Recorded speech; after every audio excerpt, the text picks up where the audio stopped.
Today's guest built over a $12 million empire in property and online business, and by helping hard-working men fix their marriage and reconnect with their children to find work-life balance. Modern relationships are struggling more than ever with all the pressures of business, and Tony has figured out the tools to fix his own marriage and thousands of other men. So get ready for a bunch of tools you can use in this podcast episode today.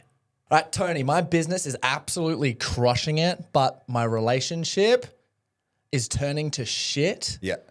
Why? Because you're sacrificing everything in the pursuit of success. This is the common mistake every single man makes. It's the mistake I made. And I was sedating myself every single day to deal with that mistake. We have these 4 core areas. We have our body, our mind, our balance, aka our relationships, and then our wealth. And we put all of our time and energy into wealth, so the balance starts to disappear. And true balance doesn't exist. Balance is simply directed, focused energy into a direction. So we put all that focus and energy into the business and everything else starts to fall apart. We stop working out, we stop eating well, we stop communicating with our partner.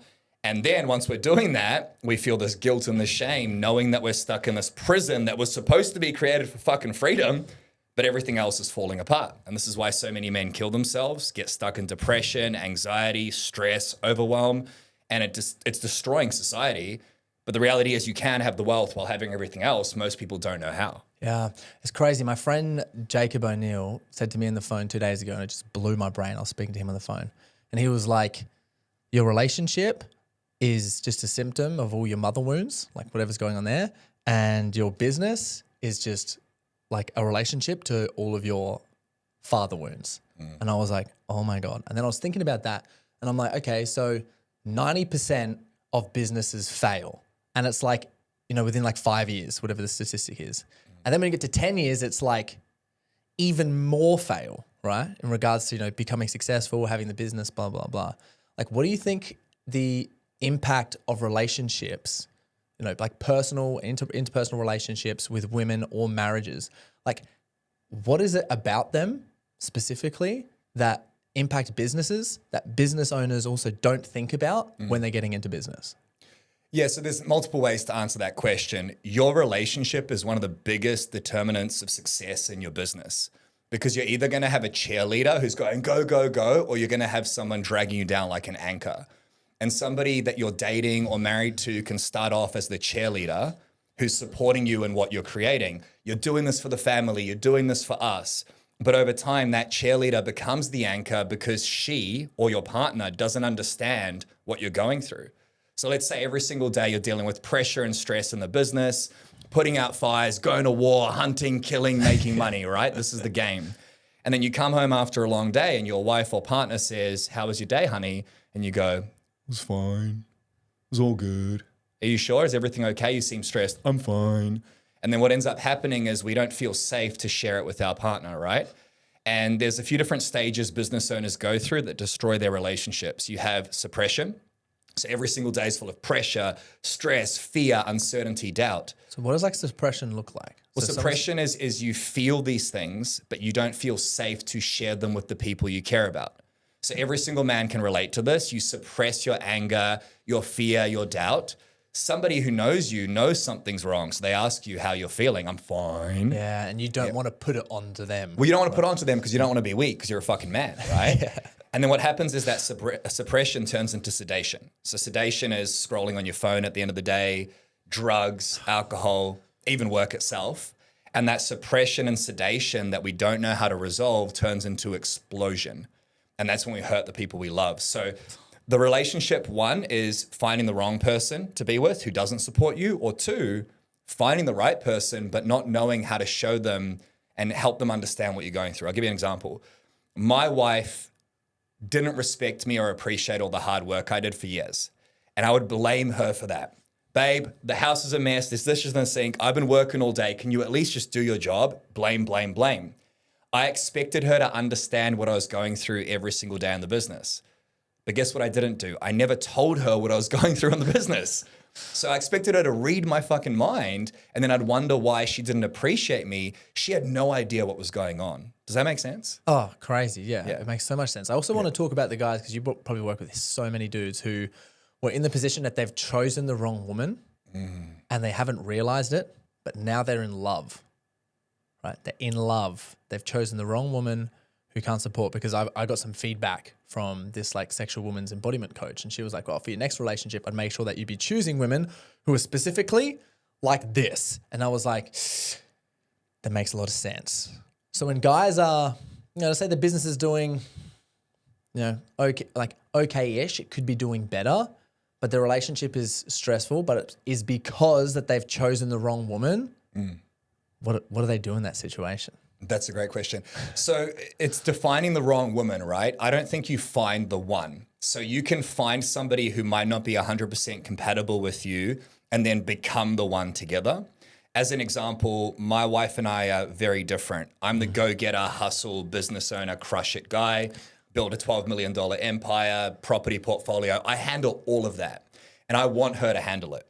My wife is not an action taker. She procrastinates, she puts things off, and she's grown in that realm.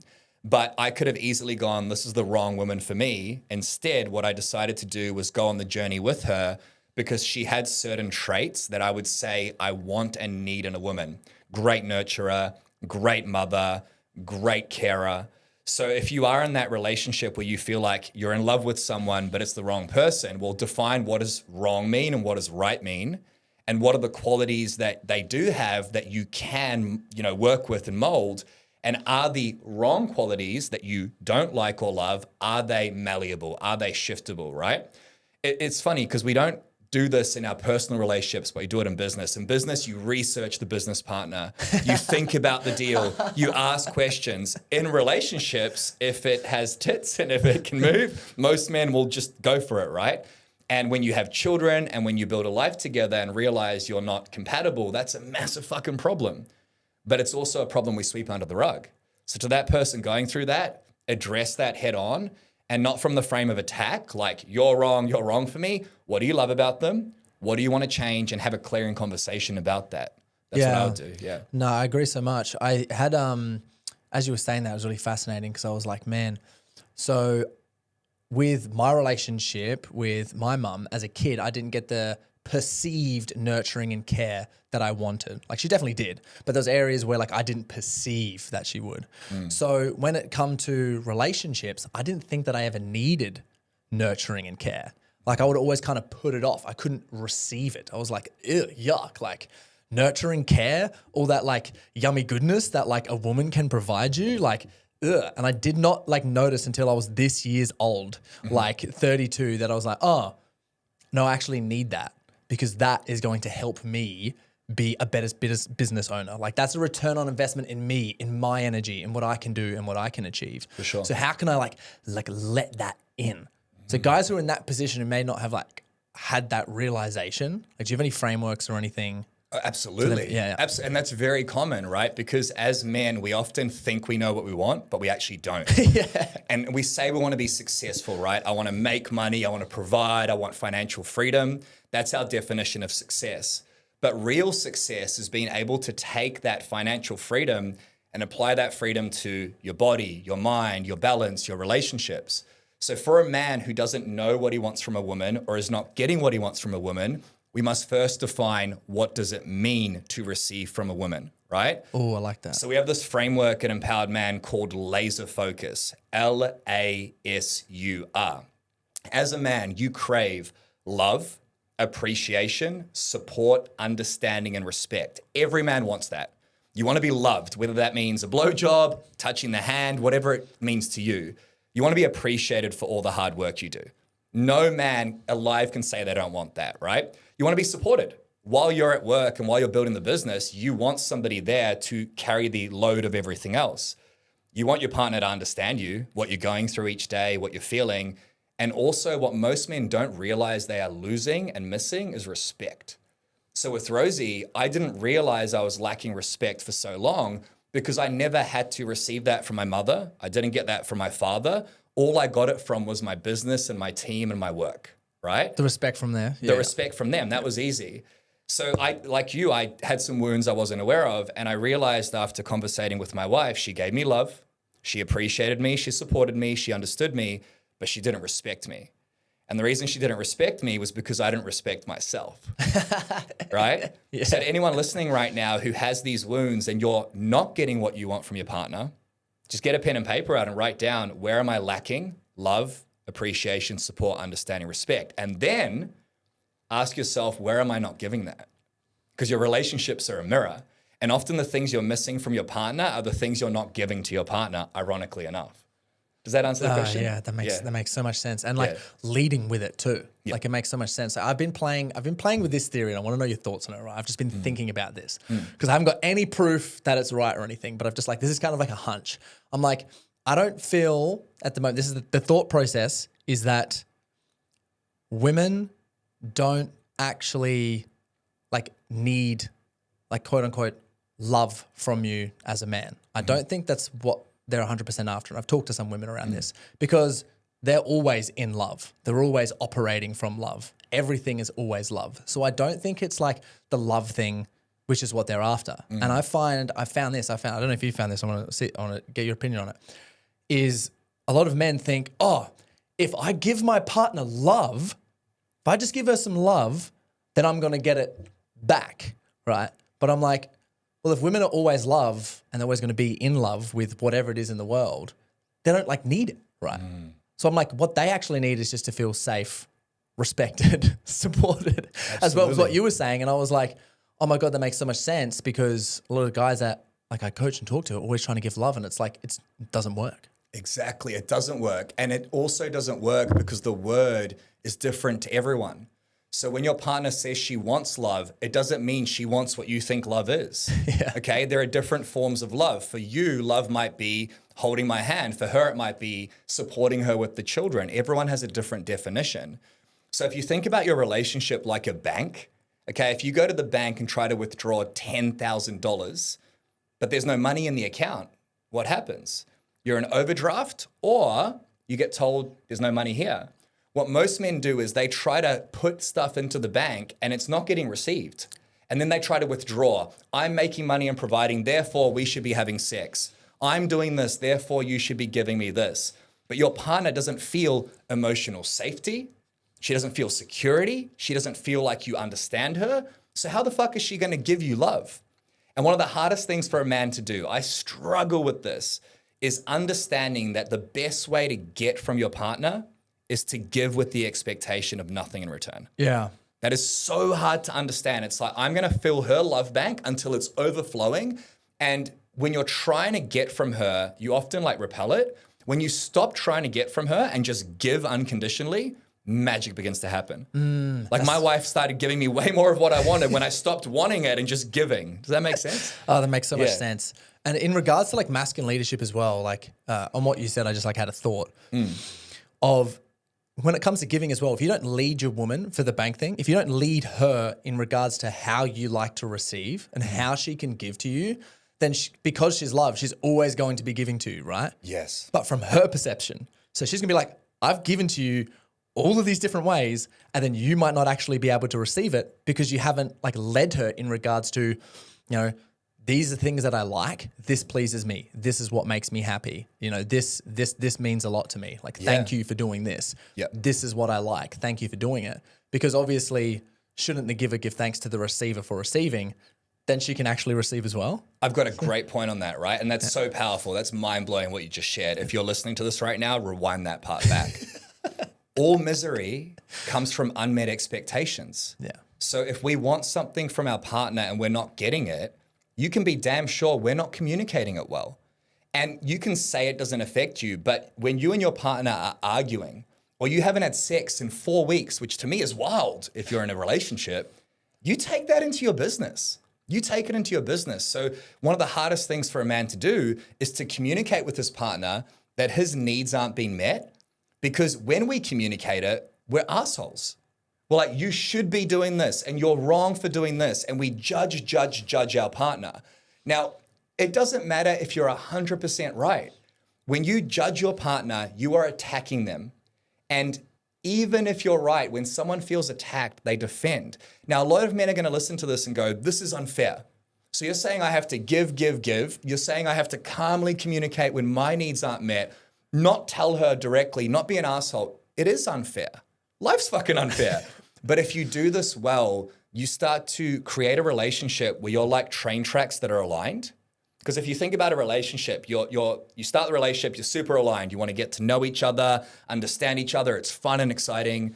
And then business grows, children come along, those train tracks diverge. And if they diverge too much, the train derails. So as a man, communicating your needs and desires, very important. But I personally believe the first step is meeting her needs and desires. Let me give you an example. Yesterday, my wife said something that sort of triggered me.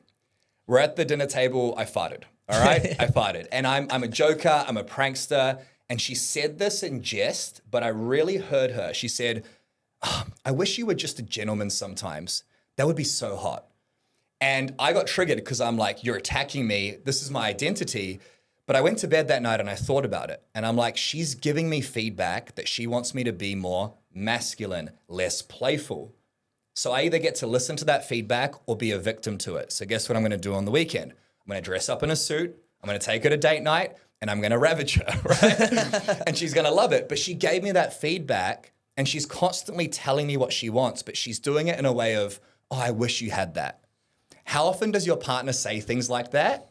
You think it's nagging, you think it's annoying, where she's actually giving you feedback. I feel like in my mind, to make sense of that, is like she's giving you an opportunity to put you back into a frame of leading. Exactly. It's like, here's the frame. You can actually lead if you take from this. Exactly. However, like I've been thinking about this a lot recently too. I'm like, a lot of triggers come from like just responsibility. Yeah. And the fear of change. Yeah. Anything, I have to do something that's a little bit different. Yeah. Oh, there's more responsibility on my plate. And as a business owner, your responsibilities are always chockers. Yeah. So just that little bit more can just be like, I'm off the edge.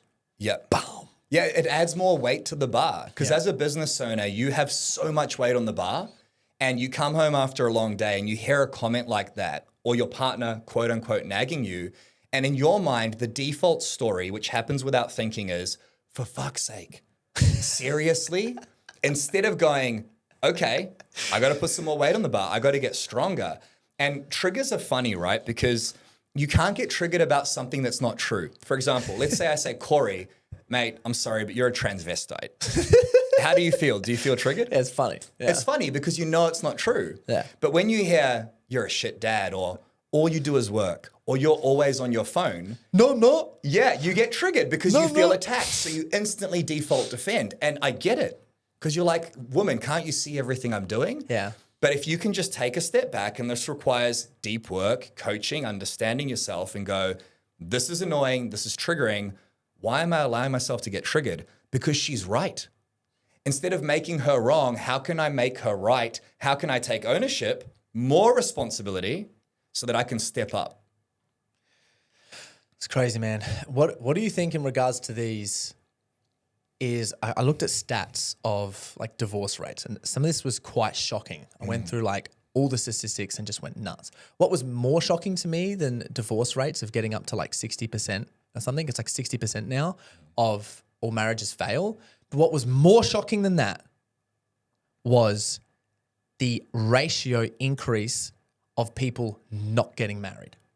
Yeah. People are just like, as the young generations and stuff are coming in, it's just people just deciding not to get married. So the divorce rates are increasing and the decision to actually get married is decreasing. And I was watching some Jordan Peterson and he was like, the thing that stimulates economies, that makes economies the best, is marriages. There's way more income. And the common statistic of people when they have a divorce, both parties lose 75% of wealth on average. So divorces cost a lot. Huge amount of And money. I saw my parents go through it and it was just like, whoa, like watching it. Like, why do you think that is? 2025. There's so many reasons for this, Yeah. right? Marriage is a commitment. It is a commitment, and men have been conditioned to be less committed to everything. We commit to the business and we're not committed to our body and our health. We're not committed to our personal development. Most men have to wait till rock bottom before they change. So by saying I am committed to you, commitment is the elimination of alternatives. So I found this woman, I want to be with her, but there's a lot of attractive women on Instagram. But if I marry you, it means I'm tied to you for the rest of my life. And we've almost demonized that. right? I truly believe the happiest men and women are in a nuclear family. Like my wife and I, together for 8 years, married for 5. Of those 8, 4 were torture. 4 were fucking hell. But we've grown together instead of growing apart. We've committed to each other, which means I won't fuck that other woman. I won't look in that other direction. And we've built a family of 2 children and a property empire, but it required a deep level of commitment. And it's not just commitment to marry that person. It's commitment to get through 250 arguments and grow through them and learn about how you both operate. It's commitment to understand each other's traumas and past experiences that are going to really affect your relationship. It's commitment to understand you're going to disagree on things. Yeah. True love and marriage is fucking hard work. Yeah. What moment do you think really sharpened the axe for you in your marriage? There are many. So I'll give you 2 examples. I don't want to sit here and say everything's amazing in my life, even though right now it's the best it's ever been. So before I answer the question, I want to show you what's possible. Today, Rosie and I have been together for 8 years. We are intimate and have sex multiple times a week. We communicate effectively, haven't argued in over a year. We resolve issues as soon as they come up. We agree on parenting. She supports me deeply in my business. Without her, I would not have the wealth and business I have. Now, 4 years ago, radically different. I was drinking every single day, suppressing my fear, my anger, my triggers, and sedating myself to deal with the stress. Most men have been there. Instead of communicating with my wife, I would blame her for not supporting me, and I would drink every single day. One day, we're having an argument about something stupid. It's always something stupid. And instead of dealing with the argument, I go, you know what, I've had enough. And I throw my whiskey at the wall, run to the balcony in Bondi, and I jump off the balcony. Now, it was only 2 stories, and because I was so limp from the whiskey dick, I didn't injure anything. And I remember the next day looking at my wife, and she had 2 looks in her eyes. It was like 2 humans inside of her. There was the look of love, like, I love this guy. And there was the look of pity and disgust. And any man who's ever yelled at his wife, yelled at his kids, gone on a bender, fucked something up knows that look. It's that look of like, who the fuck is this guy? Oh, how'd you feel in that moment? I felt like a guilty, ashamed child. Ooh, And- the child hit me. I got goosebumps. Yeah, I felt like the little boy that was getting yelled at by his father, but it was different this time because I'd chosen this love, whereas with my father, it was given. And in that moment, I made a decision. It was that split moment of I'm going to change this, and I haven't been drunk in the last 4 years. I've had alcohol. I've drunk. The second time was 6 months into having our first daughter. Like most men, I was chasing success, and I thought I had it all. I had my daughter, I had my wife, I had 4 properties, I had a business pumping out millions a year, so I'd made it. And because I'd made it, I stopped setting goals. I lost my purpose and direction. A lot of successful men go through this. It's called the purpose gap. And 6 months into the purpose gap, I'd let my health go. I'd let my mindset go. I was constantly negative, and I fell into this place of depression. And the depression got so bad that I was sitting in my room thinking, maybe I shouldn't be here. Maybe even though I'm successful, maybe life isn't worth living. So then again, shame, guilt, because I've got a fucking 6-month-old daughter right now. So I go to the doctor, I get some antidepressants, he just gives them to me. I take one. It was fun. I could go deep in that story, we won't touch the medical It's like, system. hey, I'm feeling bad. Take like, this. here you go. Here, take this. So dude, I take Meta. this pill and I cannot keep my eyes open at midday. And the next day I go to the bathroom, I throw them in the bin. I'm like, you know what? Fuck this. My daughter, my wife, my business, my team deserve the best version of myself. And the reason I share those 2 stories is they're 2 very quick examples of rock bottom for me. And I think for any man listening to this, any business owner, husband, father, provider, you don't have to wait until rock bottom. You just have to do an audit of your life. What's your marriage and relationship look like right now? What does your business look like? What does your body look like? What does your mind look like? If it's not where you want it to be, if you don't change it now, it will get worse. So look in the mirror and go, you know what? For the sake of the people I love, I'm going to fucking level up here. Yeah. That's what it took for me. Yeah. So how did you like from that moment, like what was like, I want to know the realizations like in your head for when you were like, okay, like how did those moments actually like sharpen your sword? So in terms of being like, oh, you know, like I'm good to go now. Like what was it about them that made you go? Yeah. So the first step to change is the decision. So the first step for me was the decision, and that's a commitment. So you had two moments in that when you were just like, yeah, and there are multiple moments, right? This can be a moment where it's raining outside and you said you were going to go for a run or work out and you sleep in. That is a lack of commitment. So you can say you're going to change as a man. You can look at what's not working and not change, or you can change. Now, when you say you're going to change and you don't follow through on that commitment, you can lie to everyone else. You can't lie to yourself. That voice inside of you goes, I knew you wouldn't fucking do it. I knew you were going to work late, right? So step one, sharpening the axe, was a commitment. You cannot change without a commitment. Step two, once you made the commitment, is clarity. So I had to look at myself and ask myself, what's not working? Not just in my business. What's not working in my body physically? What's not working in my mind mentally? What am I focusing on? What's not working in my balance and relationships? I did an audit. So commitment, I need to change. Clarity, what's not working? Second piece of clarity, what does my dream life look like? Like, where do I want to be? What do I want my day-to-day look like in each of these areas? The third step, once I had commitment and clarity, was actually taking back control. And that's what you do. Right? So what you think, what you feel, what you do is all that's within your control as a man. You can't control your children. You can't control your wife. You can't control your marketplace. You can only control yourself, right? I wish you could. So how do you take control? Getting in a phenomenal routine, making your body weaponized and full of energy. So you wake up fucking feeling on fire. With a big rock hard With dick. a massive rock hard dick. Or as big or small as it is, at least it's fucking hard, right? And we joke about this, but a lot of men, one, look down and can't see their dick anymore, or two, can't even get it hard or keep it hard, which is horrible. Or infertile. Infertile rates at the moment Horrible. are crazy. Horrible. And that knocks your confidence down. So how do you take control? You weaponize your body. You bulletproof your mind. Unfuck with the bull up here, okay? You upgrade your capacity to deal with stress. You become a better man in every single area. Now, again, this didn't happen overnight for me. I'm not some fucking miracle. It required a deep commitment, constant clarity, constant control. Now, when you take control of your life as a man, you take back your power. And what that really means is you upgrade your capacity. Your capacity is your ability to handle whatever life throws at you. So imagine you've got a 1 liter jug, you turn it into a swimming pool. Way more capacity to handle what goes inside of it. When you're in control, you handle stress way better. You don't get triggered or react. You get to a point where you're able to communicate effectively. Now, this has taken me 8 years to get here. We help some of our clients do it in 12 weeks, as do you, right? But once you have the right capacity, you're able to actually live a life where you are in connection. Yeah, and that whole living up above the neck Yep. feeling where you're like above your neck and your shoulders are raised just kind of slumps down and you're like, oh. Well, this is where the last God. C's come in. It's like you have certainty and clarity. Yeah. So I made a commitment. It didn't happen overnight. I need to change. Otherwise, I'm going to die, right? Then I created clarity. What's not working? Die. It's like, you literally will. You will literally die. You literally will. You literally die. So commitment, clarity, where am I? Where do I want to go? Control.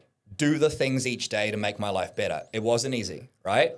I upgraded my capacity, and it's only now, after coaching thousands of men, I've had all the quote unquote success. I've realized what true success is, and it's waking up 99% of the time with clarity and certainty, like peace. Because how many business owners are lacking peace? Sure, you're successful, but can you genuinely sit down and go, I want more, I'm going to have more, but I don't need more because I have everything I want. I am at peace. Like, to say that as a man, I love myself. I love my life. I love my marriage. I love my business. I'm going to fucking have way more. I'm going to make millions more, but I don't need it. I'm detached. How many men can say that? Yeah, have you read the book Gap in the Gain by Dan Sullivan? No. Oh, this just explains that perfectly. Whereas like I just think this is so fascinating. I wanted to come in here and say this because it's like, you guys have massive synergy on that. And basically his theory is every time that you compare yourself to where you're not, so like, oh, I didn't hit revenue this month. Oh, I owe this much to the tax, which is more than like last financial year or whatever the hell's going on. You're consistently putting yourself in a gap, or I still haven't made like that amount of revenue yet, or I haven't hit this target, or I'm not a millionaire yet, or I haven't hit this thing yet, or I haven't bought this property yet.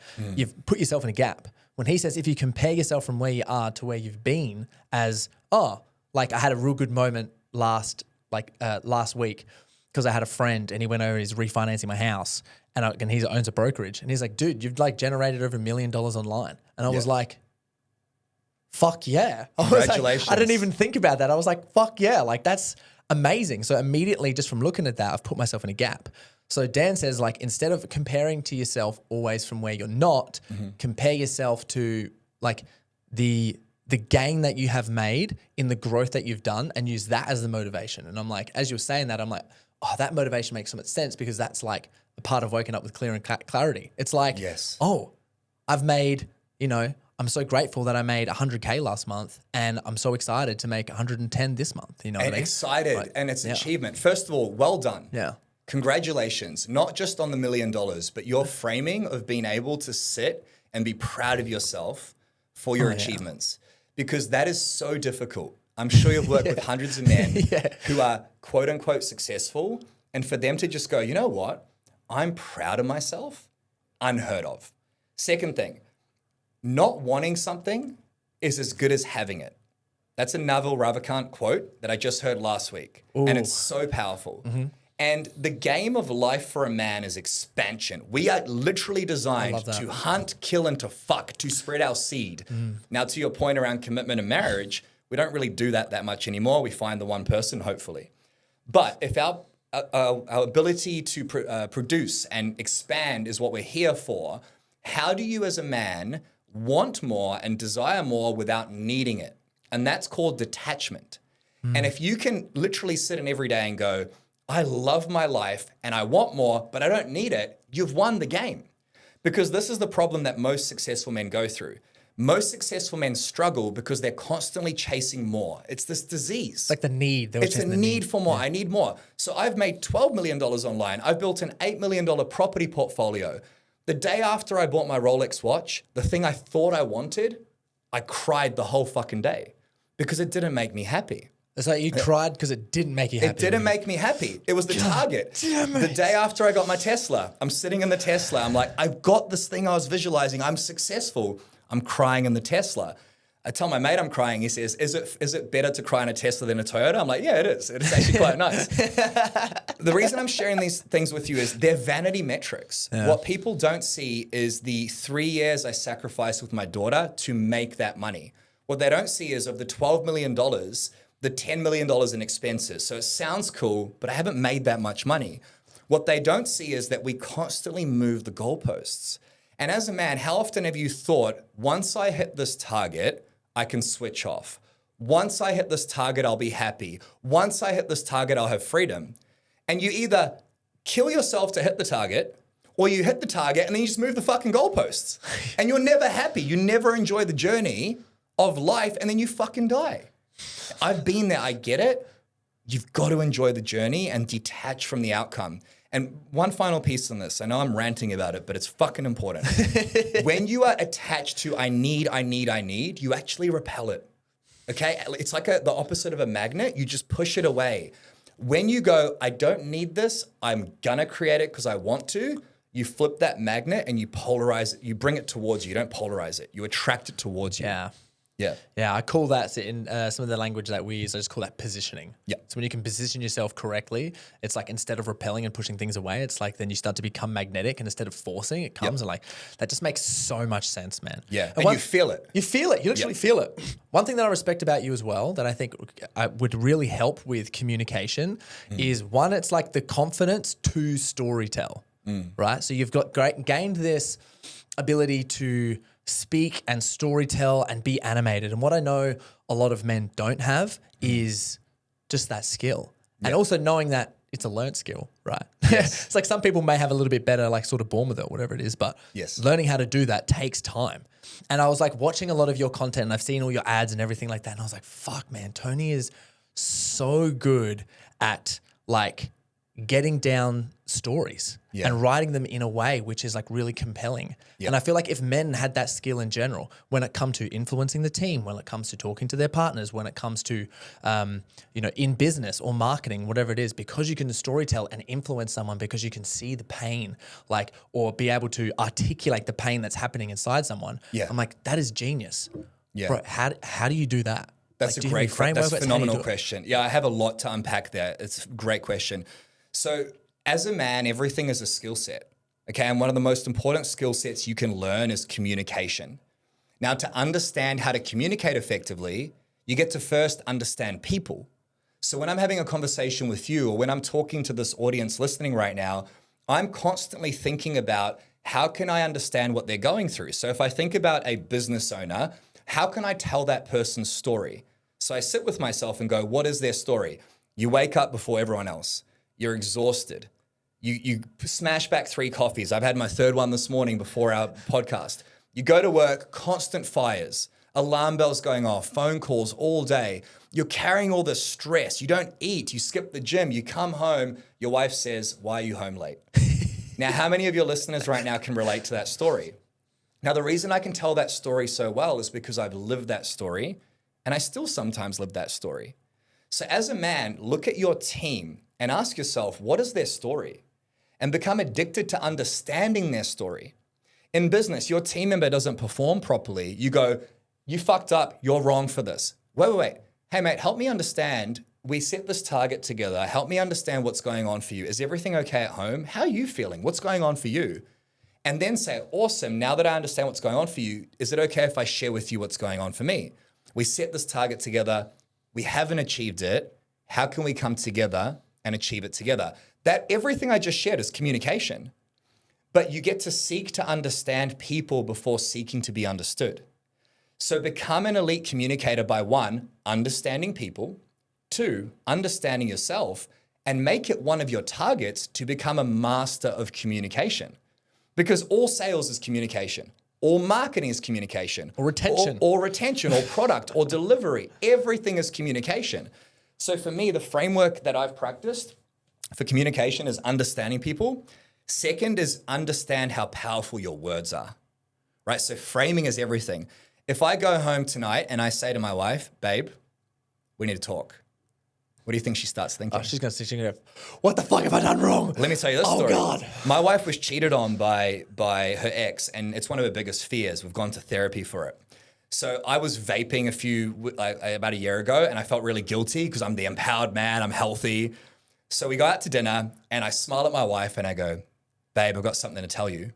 And all I wanted to tell her was that I was vaping. She breaks down in tears.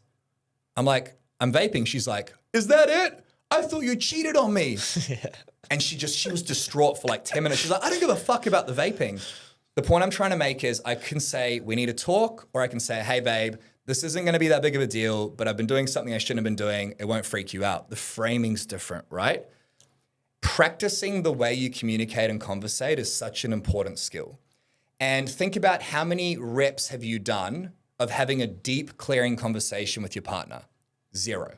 How many reps have you done of having a great conversation with your team about stepping up performance? 0. Most of those conversations are done with judgment, anger, frustration.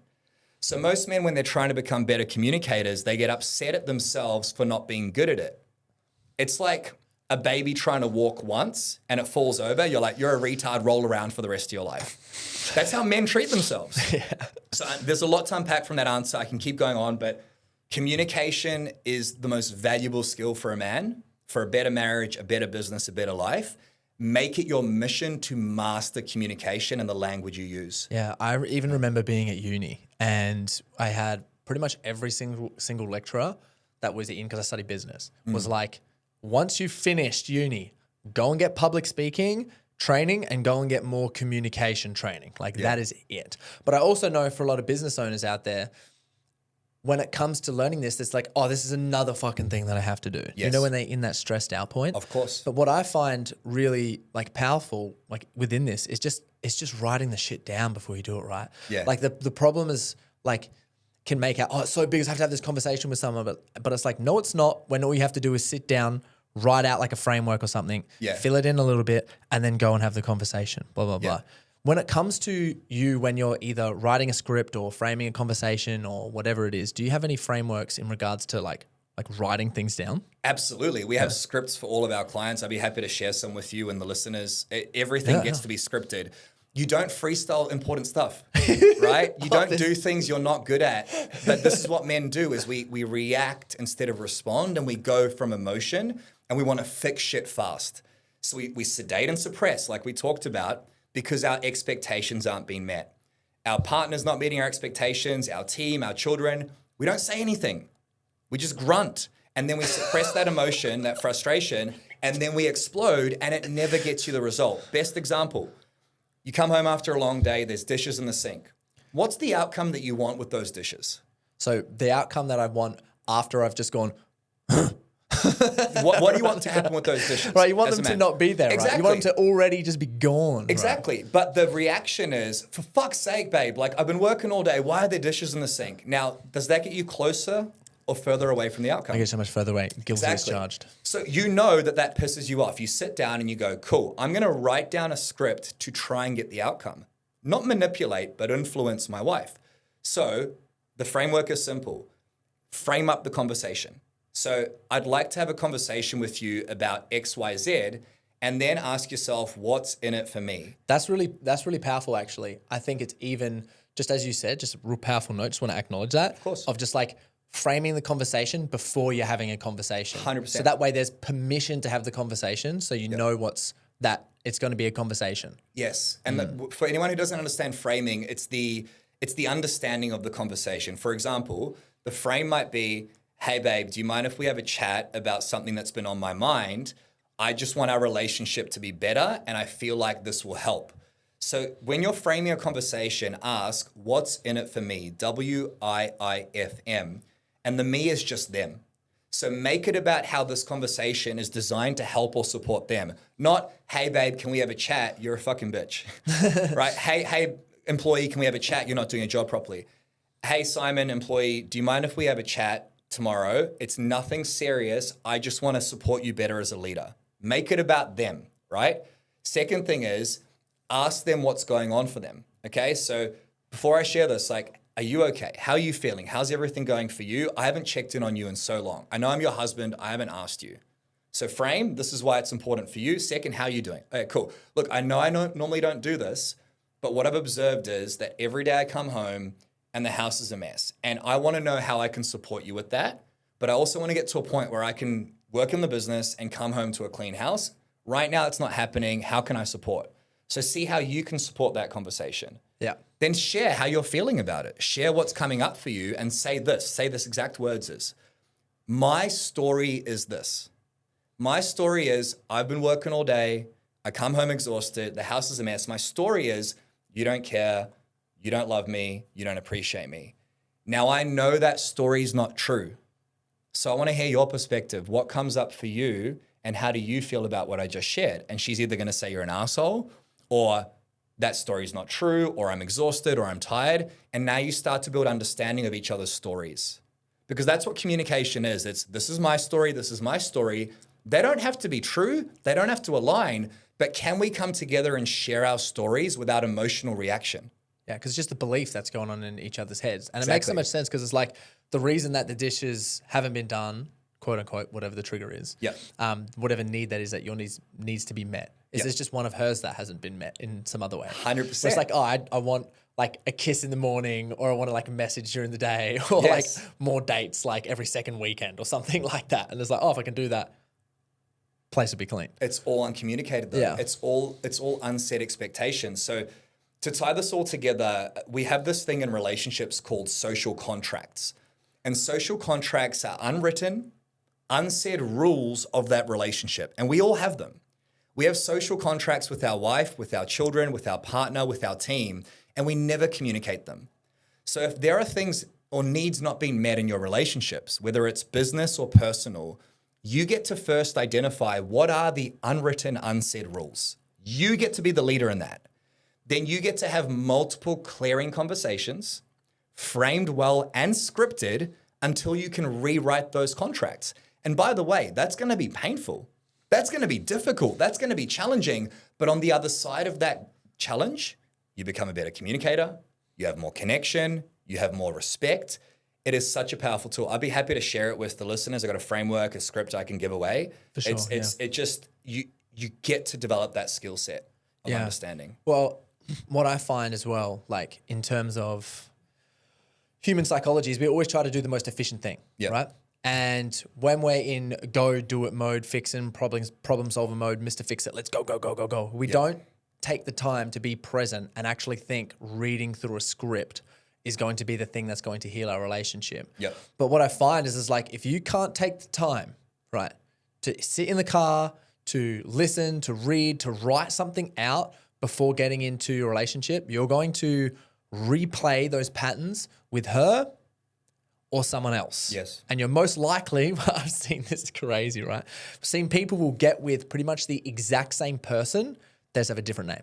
Of course, same qualities, same beliefs, same bullshit. Good example is you get with that partner who gets upset at you for looking at another woman over and over again, the insecure woman. How often do men do that, right? And if you can't fucking make the time to commit to having better relationships, then you have no right to complain about your relationships. Like, brother, you're allowed to have shit relationships. If you want to get divorced, fuck up your children, or date multiple women with the same problems, that's fine. I'm not going to judge you. That's your prerogative. But don't fucking complain about it, right? As a man, I'm busy. I don't have the time for this. I'm running a business. You're right. You are busy. But how much smoother would your business run if you made the time to upgrade yourself, to upgrade your communication, to get better at communicating? And when you script a conversation, bring it to the fucking conversation. Say, I know this is going to be weird. I want to read this so I don't fuck it up. Like, that's fine. Yeah. It's that whole capacity thing that you were talking about, right? Yeah. Like, it's kind of like, if you have a pool full of water and your relationship, like, business and relationship, the two most important things in your life, right? It's like, family and business. Half the pool, relationship, half the pool, business. But if you start making most of the pool, like 75% of the pool is business, and you got this little small amount of time for relationships, like that amount of water is going to be like contaminated and gross and make the pool like, it'll contaminate the whole pool, right? Yeah, well, think about this. Yeah. Sorry to cut you off, but this is a really important point I say to all the guys who come work with us. How much time each week do you spend working on your business or in your business? Is it 40, 60, 80 hours a week? Always 40 plus. Awesome. How much time each week do you spend working on yourself? On yourself? Yeah. 0. Okay, cool. How much time do you spend working on your relationships? 0. So do you think it's reasonable to expect to have a great relationship when 99% of your pool is business and it's polluting the other 1%? Of course not. So is it unfair or totally unreasonable to take 1 hour a week and put it into your marriage, to take 2 hours a week and go on a date night? But this is what we do as men. We instantly have a reason for why it won't work. I don't have enough time. I'm too busy. I don't have a babysitter. If you want to be a successful man, not just in business, get resourceful. And every time your brain, your language, your communication with yourself comes up with a reason or excuse, simply question it. I can't make that work. Well, how can I make it work? I don't have enough time. Well, how can I make the time? Oh, my relationship's not a priority right now. How can I reframe and ask better questions? Does that make sense? Oh, yeah. I don't mean to cut you off, but I just really want to dive that point home. No, I love that. Yeah. You're only as successful in your business as you are for your own growth. Tell me about that. Okay, so there are 3 different parts of you as a human being, okay? There are your skill sets, so what you do. So that's what you do. That's the things you do each day: marketing, sales, and your ability communication. to do them as well. Exactly. It's so skill set is doing, right? If I'm good at climbing, I'll climb. If I'm good at marketing, I'll market. The second element of being a man is your mindsets. Okay, this is what you think, which also dictates how you feel. So you can be an amazing marketer, but if your mindset is, I can't get out of bed, I'm not good at marketing, no one's going to watch my stuff, then that's going to prevent you from doing the thing. Okay? If you've got the skill set, you know you can communicate with your team calmly, but your mindset is they don't care. Those negative thoughts and the anger and emotions are going to cause you to fuck up the skill set. Make sense? The third is who you're being. It's your identity. Okay? We all have identities. So there's an identity of Tony that is the smoker.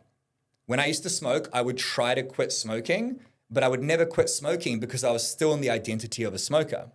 So you need to make sure as a man that you are constantly auditing and upgrading your skill sets, what you're good at, your mindsets, what you think and feel, and your identity, who you're being. Man, if you did that rating before where you were like, how much time are you spending on your business per week? Like over 40. Yeah. And then it's like on yourself, 0, relationship 0 as well. Even when I think people are doing some of the work, I think that's so important, just categorizing it into skills, mindset, and identity. Yeah. Because it's like, if you're also not working on one of those buckets specifically, then you can just be wasting time. Of course.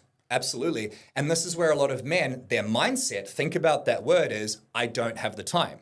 Now I understand that mindset. I get it. Yeah. I get it, because let's be honest here. If you're a business owner with a family or with a partner, it's fucking hard. There is marketing, sales, tax, it's very difficult, right? But I'll tell you right now, there are 10,080 minutes in a week. So let's say you took 180 minutes a week, 3 hours a week, and put it into yourself. You've still got 9,900 minutes. So there is plenty of time. Most men don't know how to prioritize it. I'll tell you this as well. You can, as a man, make a shitload of money while also having a healthy body, while also having a bulletproof mind, while also having an amazing marriage or relationship. If you don't know how, it means you're lacking the skill sets or the mindsets or the identity. And what's really cool is when you do this, you put way more time into yourself, but you actually get way more done. We call it reverse engineered production. So at Empowered Man, we try to help you achieve 12 months of growth in a quarter. And we do it time and time again. And the reason you do that is because you go from doing an hour or 2 hours or 3 hours of productive work to 8 hours a day of productive work. And you go from being busy to being productive. So tying this all together to your question of success, the success in your business is limited by the growth you have within yourself. You are the number one determinant of success in your business. If you don't know how to make $1 million an hour, you are the bottleneck. If you don't know how to run a business that you work 20 hours a week in, you are the bottleneck. If your business is a prison that destroys your marriage, you are the bottleneck. And when you take ownership of that, you realize that you can fix all these issues. And if you don't know how, it just means you're lacking the plan, you're lacking the skill sets, you're lacking the mindsets, you're lacking the identity. You can turn that around in 8 to 12 weeks. Wow. Yeah. Dude, I just love also the passion from that as well. It's just like, because you know it's true and you've seen it happen and like you've done it yourself. Well, I've been that guy. I've been the suicidal alcoholic drug addict, and I've seen so many men who are like, everything's fucked. I have no time. I'm constantly busy. My wife's about to leave. And then 4 weeks later, 8 weeks later, in control of their thoughts, bulletproof mentally, on fire physically, full of energy, and it is palpable. As a man, when you're like that, you're like that. You walk into a room, everyone feels you. Yeah. That's masculinity. And the magnetism that comes with that. It's insane. Yeah. And people leave the room and go, I love being around that guy. But how many men listening right now feel like when people leave their presence, they don't think that, they don't feel that. Yeah, it's like if you're like, because you've been in that, I've been in that position before too, when it's like you leave an interaction, you're like, did I just bring that person down? Did I like make that energy like bad just then? Guilt, shame. And then that piles back onto your nervous system where you're like, oh God, not again, which is crazy. Yeah. I also want to know, man, I just had some thinking like for you, because I know like the mental stress that comes with like business in general can be like insane. But for you in regards to like an online business, in regards to like a traditional, maybe like a brick and mortar business. Yes. What have been like the stressful moments and the challenges for you specifically in business around the online scene that has made you just be like, pull my fucking hair out? There's so many. The first one was comparison. Yeah. You know, and I'm not perfect. Even 2 years ago, I would sit there looking at my competitors, quote unquote, and I would feel so much fear and doubt. Am I good enough? Why would anyone listen to me? These guys are better than me. I can't compete. I can't keep up. And this mindset, this identity of the victim just destroyed me. Oh, can you tell me more about this? Because this is so real with the, like for myself and for people that I've coached, it's come up all the time. Yeah. Because you can see other people and in terms of trying to switch it to celebration and the comparison, or even you do celebrate someone. Yeah. And you'll still have the, oh, but I'm not like good enough. Oh, but I haven't done this yet. And you put yourself into such a gap. Of course. That I want to know like, yeah. Well, how you overcome that, all of it. It didn't happen overnight, but the quote that always sticks with me is comparison is the thief of joy. Yeah. And when you compare yourself to everyone else you see, quote unquote, crushing it, what you really get to remember is that it's all a facade. Every single successful person on the planet has gone through hell to get there, their own personal hell. So when you're comparing yourself to their Instagram post or their reel or their bank balance, you're not seeing behind the scenes. You can see Empowered Man does 460 grand of cash in a month. That's our best month ever. We made no money that month, right? I was on the brink of ending my life. I was drinking. You don't see that, right? So what really helped me was turning the comparison into a target that I'm excited to aim for. I had a meeting with my main competitor's business partner about 3 years ago, and he's a bit of a big dick guy, like swings it around, we're the best, etc. Big ego. Huge ego. Yeah. Love the guy, one of my first mentors. Yeah. And he told me they were doing like 800 grand a month. I was doing 100 grand a month at the time, or 80 grand. And I left that meeting and I was like, holy shit, that's possible? And it's weird. I committed. I'm going to hit that target. We never did. But I got excited about what was possible and I took myself out of scarcity. I don't have enough to abundance. How can I create more? The second piece of this comparison game is realizing that you don't need to look at anyone else. You get to look within. And something I'm personally obsessed with right now, it's taken a long while to get here, is how can I just be better than I was yesterday? Like, who cares if he has a nice car or a nice house? That has nothing to do with me.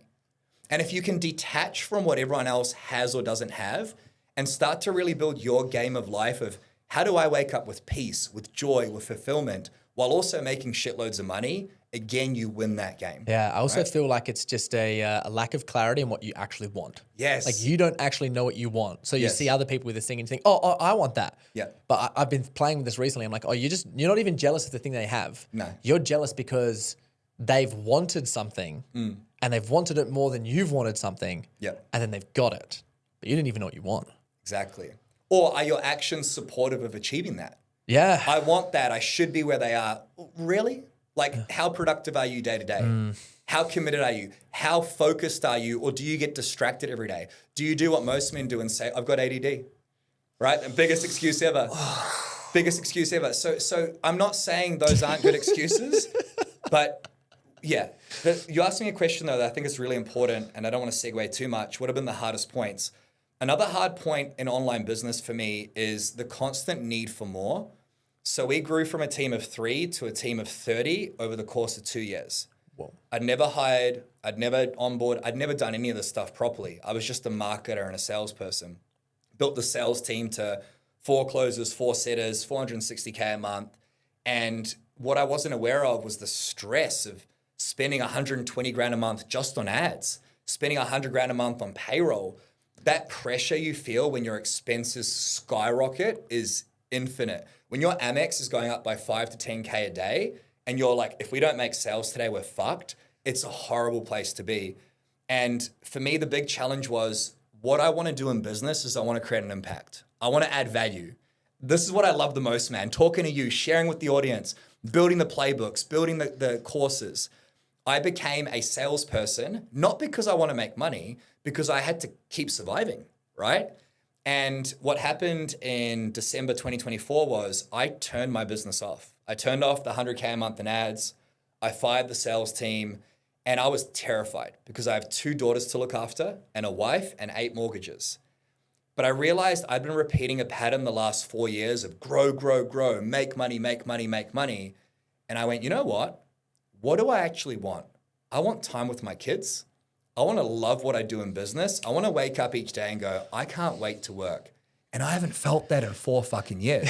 This man knows what he wants, baby. But it took me 4 years of struggle to get there. And I think the moral of the story there is if you are currently grinding, working too much, high expenses, low fulfillment, it doesn't need to be that way. And on the other side of your fear of making that change, you will look back and go, I wish I had done this sooner. So it always comes back to, is there something that's currently not working? If there is, look it in the face and address it and make the decisions to do something different. And it'll be terrifying.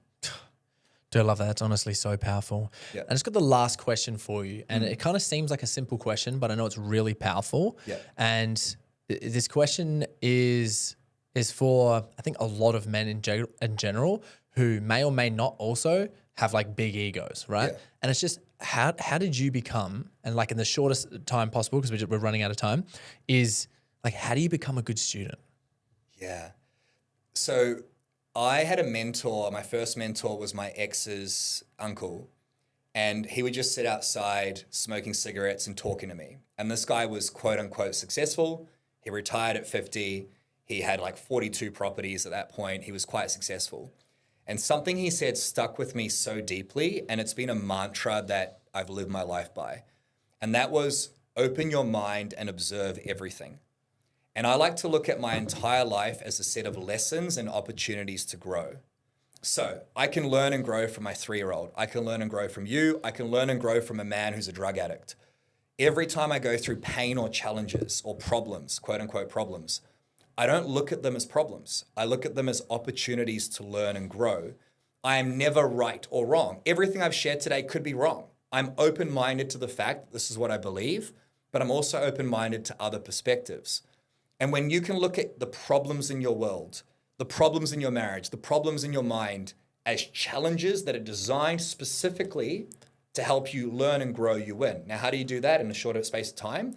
Every single day we teach our clients, what did I learn today? How can this lesson help me grow? And if you take every day, 365, as opportunities to learn, this is what I do with storytelling. I'm constantly learning through my stories. You win. So that would be my answer to that. Dude, Thank you so much. Tony, you're a world-class stud, and thank you for setting the standard and inspiring the generation of men coming up in Australia and around the world.